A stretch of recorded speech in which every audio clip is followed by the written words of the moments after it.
মৎস্য প্রাণী সম্পদ এবং কৃষিমন্ত্রী মোহাম্মদ আমিনুর রশিদ বলেছেন, এদেশের অর্থনীতিকে শক্তিশালী করতে হলে কৃষির সঙ্গে জড়িতদের শক্তিশালী করতে হবে।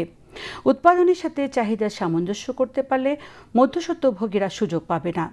আগে তার কোনো রেকর্ড ছিল না। সরকার এজন্য কৃষক কার্ড দিচ্ছে। পাশাপাশি কৃষকদের উৎপাদিত ফসল নষ্ট রোধে সারা দেশে মিনি কোল্ড স্টোরেজ স্থাপনের উদ্যোগ নিয়েছে সরকার। সকালে চট্টগ্রাম সার্কিট হাউজে সাংবাদিকদের সাথে মতবিনিময়কালে তিনি এসব কথা বলেন। খাদ্যে স্বয়ংসম্পূর্ণতার পরও বিভিন্ন সময়ে খাদ্য আমদানি প্রশ্নের জবাবে মন্ত্রী বলেন, বন্যার সময়ে বিশেষত হাওড় অঞ্চলে জমির ফসল তলিয়ে যাওয়ার ফসল নষ্ট হয়। এজন্য ৮-১০ দিন আগে ফসল কাটা যায় এমন ধানের জাত উদ্ভাবনের চেষ্টা চলছে। পাশাপাশি পানিতে তলিয়ে গেলেও ফসল যেন কাটা যায় এমন যন্ত্র খোঁজা হচ্ছে। এছাড়া আগে সরকারিভাবে ধান সংগ্রহ কার্যক্রম ঠিক ছিল না। এজন্য এখন এলাকায় মাইকিং করে সরকার ধান সংগ্রহ করবে। ইলিশের চাহিদা দেশে ও বিদেশে বাড়ছে উল্লেখ করে মন্ত্রী বলেন, দেশে ইলিশের উৎপাদন বাড়াতে মৎস্যজীবীদের সহায়তা সহ ১২ মাস বিকল্প কিছু করতে পারে, এই জন্য প্রকল্প নেওয়া হচ্ছে।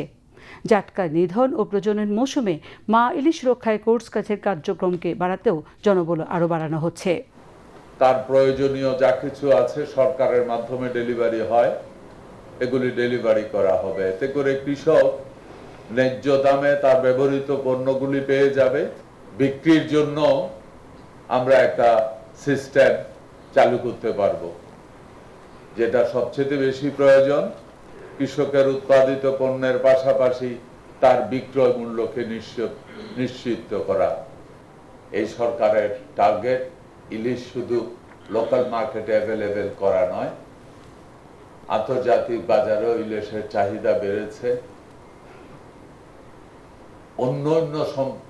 এ সময় মৎস্য প্রাণী সম্পদ মন্ত্রণালয়ের সচিব দেলোয়ার হোসেন, মৎস্য অধিদপ্তরের মহাপরিচালক খন্দকার মাহবুল হক, জেলা প্রশাসক মোহাম্মদ জাহিদুল ইসলাম মিয়া সহ উপস্থিত ছিলেন। এর আগে মন্ত্রী সার্কিট হাউজে মৎস্য অধিদপ্তর, প্রাণী সম্পদ ও কৃষি মন্ত্রণালয়ের আওতাধীন চট্টগ্রাম বিভাগের সকল দপ্তর ও সংস্থার কর্মকর্তাদের সাথে মতবিনিময় করেন।